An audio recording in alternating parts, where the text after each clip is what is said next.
Hi guys, we're here with another episode of Rider's Edge. I'm Len Damouth, and today we have a guest star on our show. Chris Guys.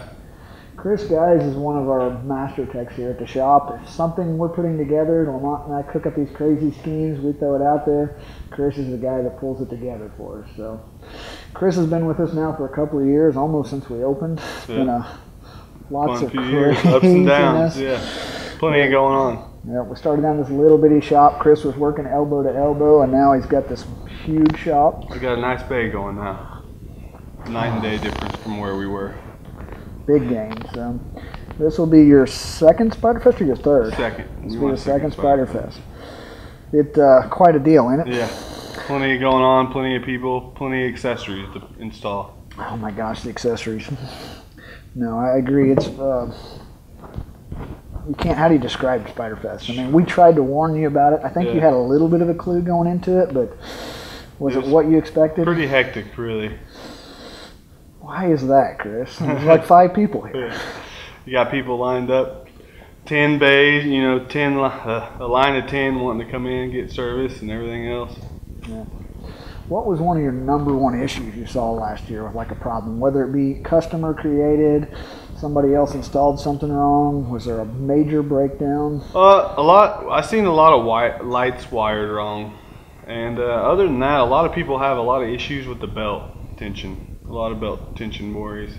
Now, speaking of belt tension issues, now that they've gone to these 1330s, I don't think we've seen as much on that, have we? We haven't. They've changed the belt to different. It's more of a rubber than a plastic belt like it was, and it's smoother, so it doesn't make as much noise. You just don't have the vibration coming up through your floorboards like you did in the old belts. I agree with you on that. Do you think it's a? Do you think that belt can be retrofitted as a total different size for the V12? It is a different size for the pulley on the 1330, yeah, no because it has such a big sprocket in the rear. There's no way to put that belt on a V12 bike. I don't think you could, no. It'd be nice if they made one like that. Maybe. BRP, that's something we could use as a smoother riding belt for the old V-twin model. Yes, for sure. You know, F3 has been a hot topic for us for a long time now. Yeah, months and months. But kind of watching the sales, what we've done here in the last 6 weeks, RT sales are still outselling F3s. Yeah. So I'm really surprised at that. I mean, we had a lot of F3s going out the door, but I mean, what we're still working on, adding accessories to, is still RTs. Tried and true. So don't want you guys to feel too left out on that. We're still a big fan of RTs. Got a lot of stuff in the works. Speaking of that, the new pipe that Chris is helping us design, it's going to work with the 1330s. We're also building one for the V-twin bikes.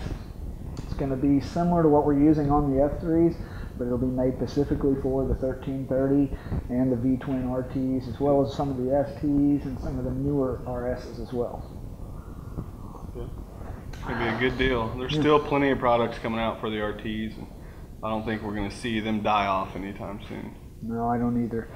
Speaking of Spyders, why don't we go to a clip of the F3, kind of walk some people through some of what we've got there. Check it out. A quick walkthrough. Let's go. Guys, Len Damouth with Pitbull Power Sports. Here on Rider's Edge today, we're going to do more discussing the F3.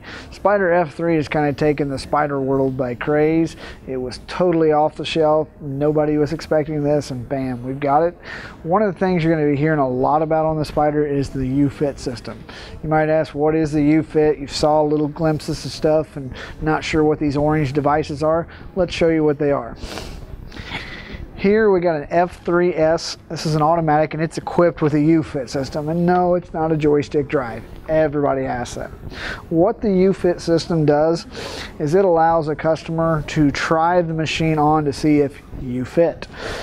There's a different foot peg that it's equipped with. The different foot peg that it's equipped with allows us to slide it. There's 5 holes set in the back of the frame through here that are already pre-drilled, and the rods are different lengths, so we can slide this for a 6+ foot rider all the way back to someone who is just a little over 5 foot. So, and there's every place in between on this. 3 is where they all come standard at. 3 is the position, and the handlebar position on this would be a B position, which right now this would be in the stock location. Personally, for me, riding this one, the 3 is okay. I don't like quite this much bend, so for me, I take it and I slip it into the number 4 position. I'm a little bit more, not straight out to where I'm barely reaching it. It gives me a great, just little clamp here. I can move my foot around on it, kick my foot over it, really comfortable.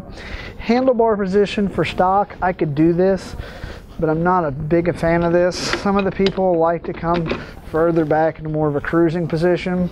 The attitude position is the one that I'm the most comfortable with. Takes you a little bit further forward on the bike, but gives you just that in control feeling. So again, there is A, B, and B is the stock. A is back here, and you can quickly change those out. Some of the things you're going to notice as being around Spyders for a while is the park brake. The park brake is no longer on the dash. The park brake is up here where the power windshield would have been for an RT. You simply slip that to off or you set that to on. So you actually have 2 different positions of the button on that. Total change there. Inside the front trunks, like you all have heard, the Spyder F3 has gotten much smaller. A full-size helmet with a full face mask does fit, but that's all you're going to get in there. Don't have any loose change. Headlight system's more aggressive. The radiators on this bike, instead of being on the front, they've turned these to the sides. Because they've done that, the trunks now come with the radiators on them, or the radiators are coming in the trunks, so we don't actually have to put the trunks on at the dealership anymore. We just simply install the wheels and tires and the front fenders. One really cool part about this bike is you got a lot more air flowing, so it's not holding the heat in the engine.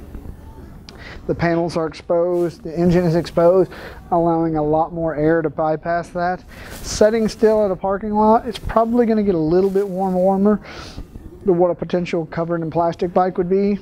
But when you're out there moving, it's going to keep that air off of you and let that air keep the engine cooler. Swing arm on this, it's all solid steel. Not a lot of plastic on it other than a belt guard. It's got a really stylish swing arm. You can see the shock on it. The passenger seat detaches. That is where your toolkit is now. Flip that off.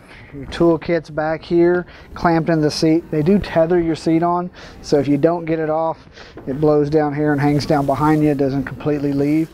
Still has the passenger sensor on there to pick up the weight for that, to increase the VSS with a passenger on. Simply slip it back in there. Lock that back down.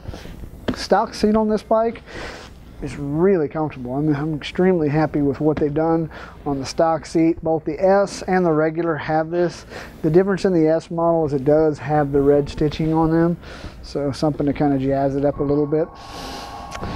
Access to your safety card is up here now. Simply slide that off. These panels remove, and the back here gives you that little safety card information. On the other side, you're going to check it a little bit more often.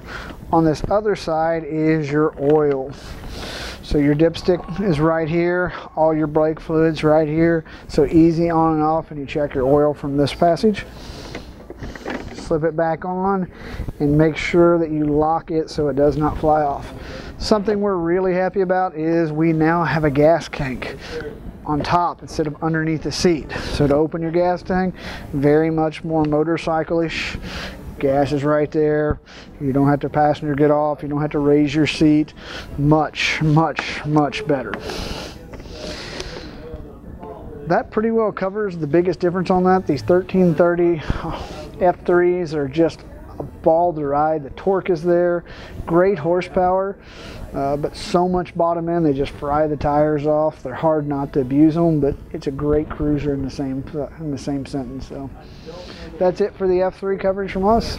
Len Damouth, Pitbull Power Sports, Rider's Edge, covering the F3. So that was a quick little walkthrough on the F3. That U-Fit system is pretty cool. Yeah.